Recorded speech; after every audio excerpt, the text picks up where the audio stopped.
नमस्कार दिल्ली, ज़िंदगी दिल्ली के इस एपिसोड के अंदर हम फिर से एक बार एक बिज़नेस वीक को शुरू कर रहे हैं।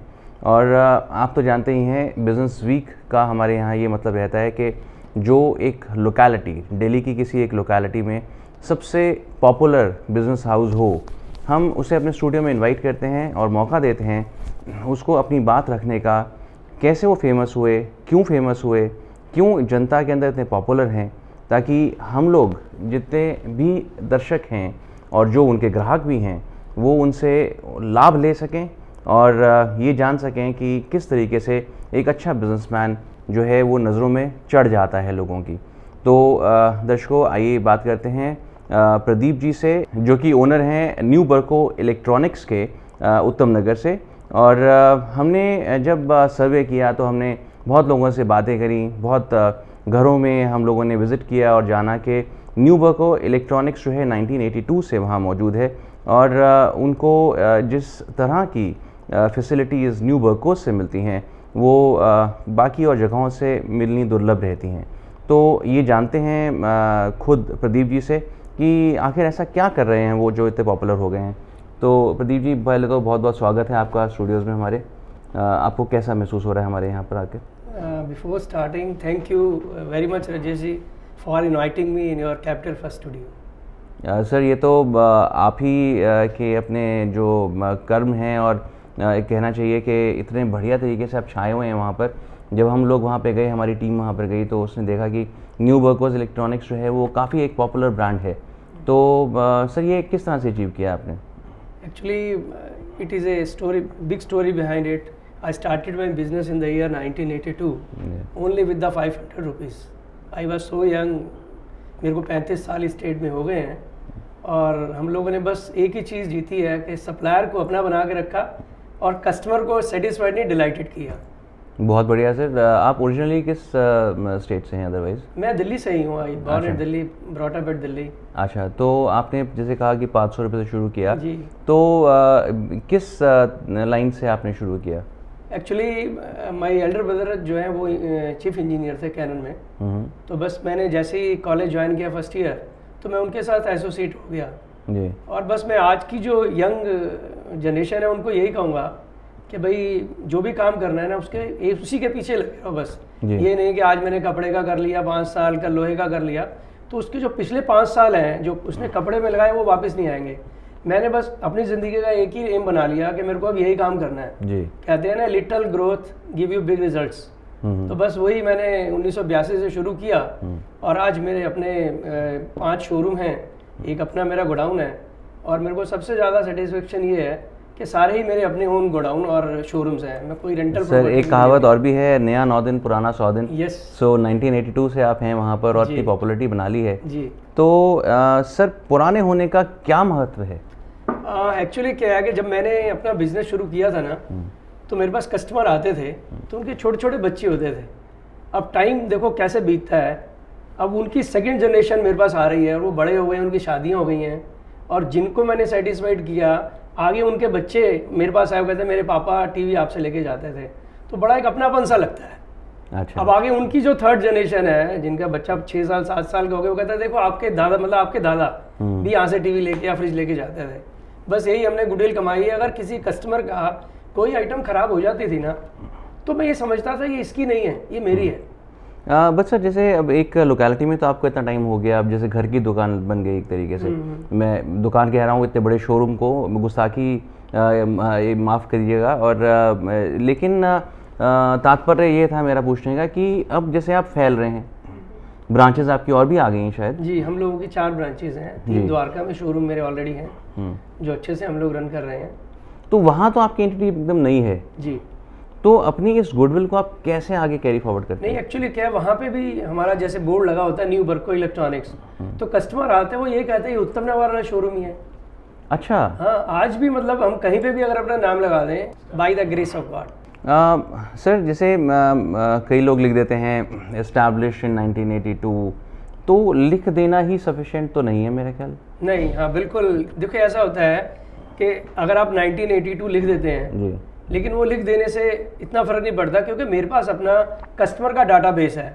मेरे पास आज आप मानेंगे नहीं, कम से कम भी 20 से 25 लाख कस्टमर्स हैं जो सेटिस्फाइड हैं। मेरे पास आज एक और मैं आपको बताता हूँ, मेरे पास कस्टमर एक मान लो कोई आइटम लेके गया और वो मेरे से कोई बिल 20 साल पुराना भी लेने आता है ना, मैं 5 सेकंड में बिल उसको निकाल के दे देता हूँ।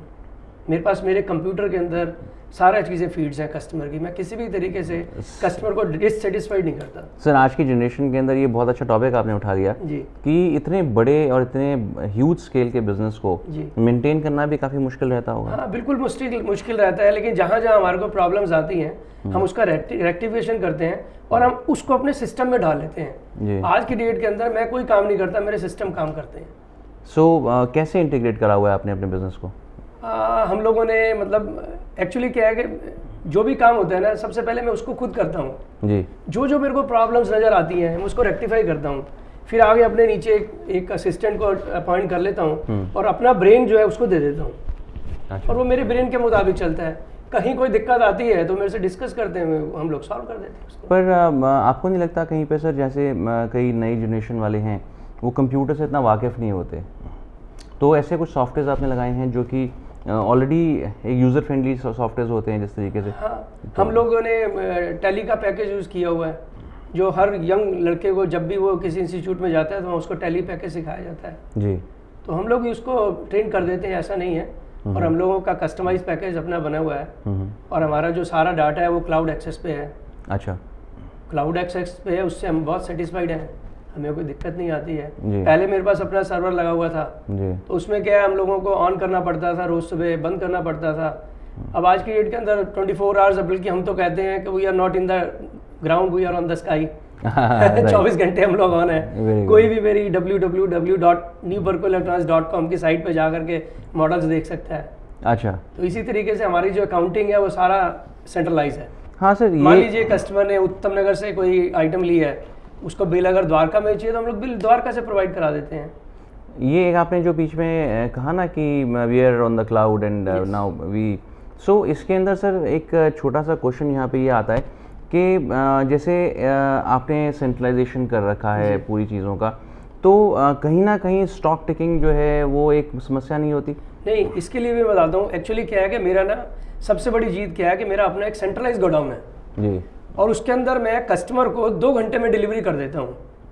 जैसे ही कस्टमर हमारे शोरूम पे आता है, उत्तम नगर या द्वारका, हमारे यहाँ से जो मेरा एम्प्लॉई है वो बिल जनरेट करता है और ऑटोमेटिकली हमारा प्रिंट जो हमारे गोडाउन से निकल जाता है और 2 घंटे में हम लोग डायरेक्ट डिलीवरी कस्टमर को कर देते हैं। सर जैसे अभी आपने कहा सेंट्रलाइजेशन ऑफ गोडाउन, ये बड़ा अच्छा एक कॉन्सेप्ट है, लेकिन एक चीज़ और भी है सर, जो जैसे अब ई कॉमर्स का ज़माना आ गया है जी, तो कैसे आप इसका कंपैरिजन करते हैं एक कन्वेंशनल मेथड ऑफ सेलिंग और एक फ्लिपकार्ट सेलिंग से? फ्लिपकार्ट काइंड ऑफ सेलिंग यानी ई कॉमर्स जी, जी जी। तो इसके साथ में जब हम कंपैरिजन करते हैं अपने कन्वेंशनल सिस्टम को, तो आप क्या रेटिंग देते हैं इसको? नहीं, एक्चुअली देखो, जैसे मैंने आपको अभी एक्सप्लेन किया कि मैं 1982 से हूँ जी। अब कस्टमर फ्लिपकार्ट स्नैपडील पे देखता है और वो हमारे पास आता है और वो कहता है कि ये प्रोडक्ट आपसे मिल जाएगी। हम उसको पहले तो फील और टच कराते हैं, हाँ जी मिल जाएगी। वो आकर के बैठता है और हमारे सामने ही, आज देखो स्मार्टफोन का ज़माना है, हर एक के पास फ़ोन है, उसी समय फ्लिपकार्ट अमेज़ॉन खोल लेता है और कहता है सर ये देखो इतने की मिल रही है, हम उसको उस प्राइस पे मैच कराते हैं। सर वैसे ये तो मैं आपसे बाद में पूछूंगा कि क्या बीतती होगी उस समय आपके दिल पे, लेकिन उससे पहले सर मैं आपसे ये पूछ रहा हूँ, ई कॉमर्स साइट्स के ऊपर लोग कहते हैं कि सामान सस्ता मिलता है, क्या ये बात सच है? आप एक बात बताइए मेरे को कि ई कॉमर्स के अंदर जितने भी ई कॉमर्स में चल रहे हैं, फ्लिपकार्ट, अमेज़ॉन, स्नैपडील, ये लोग मटेरियल सोर्स कहाँ से करते हैं?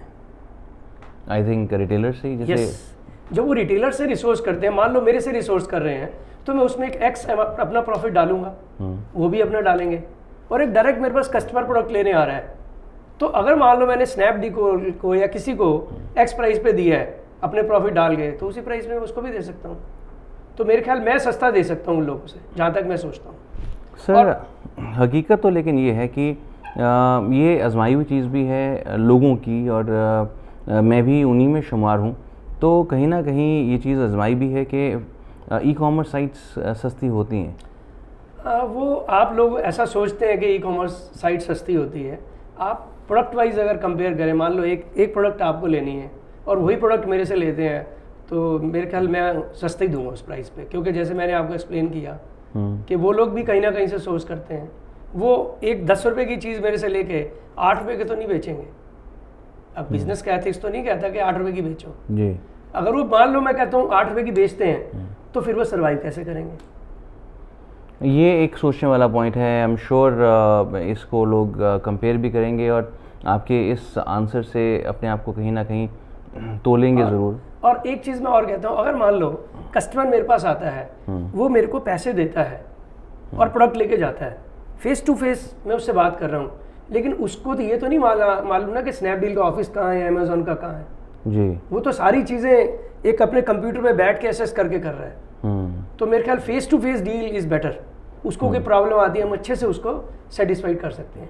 टेलीफोन पे सेटिस्फाइड करना और फेस टू फेस सेटिस्फाइड करना is a very tough job. I fully agree with you on that sir. ये मेरा पर्सनल एक्सपीरियंस भी शायद इस वजह से क्योंकि मैं एक जनरेशन पुराना बिलोंग करता हूँ और ई कॉमर्स वाले अभी की जनरेशन के हैं। सर एक चीज़ जैसे अभी आपने मुझे एक्सप्लेन करी ई कॉमर्स की इतनी बढ़िया, पर मेरा वो सवाल एक रह गया कि आप पे क्या बीतती है जब आपके सामने ही लोग ब्राउज़ कर रहे होते हैं? देखो सच्चाई तो ये है कि अच्छा नहीं लगता, लेकिन अगर हम मान लो पेशेंस खो देंगे तो कस्टमर गवा देंगे। कहते हैं ना स्माइलिंग फेस से सब कुछ जीत सकते हो आप। बहुत बढ़िया आंसर है सर, बिल्कुल। हम लोग तो कस्टमर को बस स्माइल करके अपना बना लेते हैं उसको। सर एक जब हमारा सर्वे हुआ तो हम लोगों ने देखा कि आपके प्राइसेस कुछ बाकी आपके कॉम्पिटिटर्स से कहीं हल्के से कम हमने पाए। हालांकि ये बात आपके फेवर में जाती है, लेकिन जब हम ये देखते हैं कि यूनिफॉर्मिटी ऑफ प्राइसेस एक एजेंडा होता है हर कंपनी का, तो उसमें आप अपने प्राइसेस नीचे कैसे कर रहे हैं? एक्चुअली क्या है कि मैंने आपको जैसे बताया कि मैं सबसे पुराना उत्तम नगर द्वारका के अंदर हूँ। मेरी सबसे बड़ी जीत ये है कि मेरे जितने भी शोरूम हैं और जो मेरा सेंट्रलाइज गोडाउन है वो मेरा अपना ओन प्रॉपर्टी है, खरीदा हुआ है मेरा। मेरी कहीं रेंटल प्रॉपर्टी नहीं है। अब अगर आज मान लो कहीं कोई मेरे कंपटीटर शोरूम भी लेता है तो 2.5-3 लाख रुपये उसको किराया देना पड़ेगा, तो वो किराया का बर्डन कस्टमर की कॉस्ट पे ही जाना है ना। तो इसीलिए मैं वहाँ प्राइस को कट डाउन कर देता हूँ और कस्टमर को बेनिफिट मिल जाता है। Okay, alright. और price is not a criteria, हम लोग उसको सेटिस्फाइड भी करते हैं। ये मेजर एक क्वालिटी सर मैंने जो आपकी शॉप में देखी है, मैं खुद जब विज़िट किया था तो मैंने देखा था कि आफ्टर मतलब each product there is one sales one was attending and very मतलब उससे काफ़ी अच्छे पेशेंटली अटेंड किया और समझाई हर चीज़ें। तो ये खूबी तो है सर आपकी शॉप में। Thank you so much. Sir ये चीज़ हम लोगों ने काफ़ी एक्सपीरियंस करी है, हर कस्टमर करता है कि एसी लिया, नया एसी कई दफ़ा कुछ ख़राब हो गया, तो उसके अंदर आप किस तरह से आपकी सर्विस रहती है? देखो जैसा मैंने पहले बताया कि मेरे पास अगर कस्टमर आता है तो मेरी अपनी और मेरे स्टाफ की मोरल ड्यूटी होती है कि उसको राइट प्राइस पे राइट प्रोडक्ट दी जाए जी। मेरे पास आज सारे ही अच्छे ब्रांड्स हैं और जहाँ तक सर्विस की बात है मेरे पास अपनी अलग से डेडिकेटेड टीम है। कस्टमर का फ़ोन आता है, मेरे कस्टमर केयर ऑफिसर है मेरा, वो उस कॉल को अटेंड करता है और हम लोग ठीक करवा के देते हैं उसको।